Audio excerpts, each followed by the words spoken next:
ایک باغ میں ڈھیر ساری چیونٹیوں کا گھر تھا۔ وہ مل جل کر رہتی تھیں اور ہر کام میں ایک دوسرے کی مدد کرتی تھیں۔ جب کسی چیونٹی کو باغ میں کھانے کی کوئی مزیدار چیز ملتی تو وہ فوراً باقی ساتھیوں کو بلا لیتی اور سب مل بانٹ کر کھاتی۔ ایک دن کہیں سے ایک ٹڈا اچھلتا کودتا اس باغ میں آ گیا۔ ٹڈے کو گانا گانے کا بہت شوق تھا۔ وہ پتوں کے سائے میں بیٹھ گیا اور گانا گانے لگا۔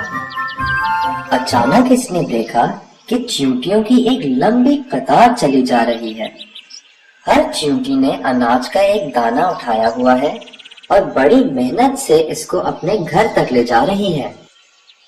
ٹڈا بہت حیران ہوا۔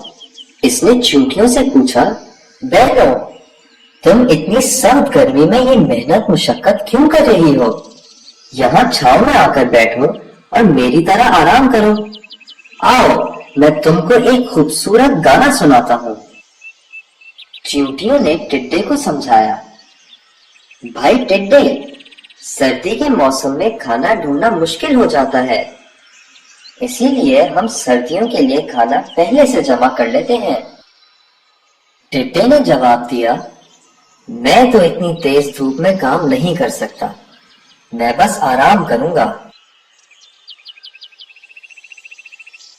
جب سردی کا موسم آیا تو ٹڈے کو کئی دن تک کچھ کھانے کو نہیں ملا۔ وہ بہت پریشان ہوا کہ کیا کرے۔ پھر اسے اپنی دوست چیونٹیوں کا خیال آیا۔ وہ چیونٹیوں کے گھر گیا اور ان سے مدد مانگی۔ چیونٹیوں کے پاس بہت سارا اناج تھا جو انہوں نے گرمیوں میں جمع کیا تھا۔ انہوں نے ٹڈے کو اپنے ساتھ بٹھایا اور کھانا کھلایا۔ ٹڈے نے چیونٹیوں کا بہت شکریہ ادا کیا اور کہا، تم سب واقعی بہت سمجھدار ہو۔ گرمیوں کے موسم میں محنت کر لی اور اب آرام کر رہی ہو۔ میں نے پورا وقت آرام میں ضائع کر دیا اور اب پچھتا رہا ہوں۔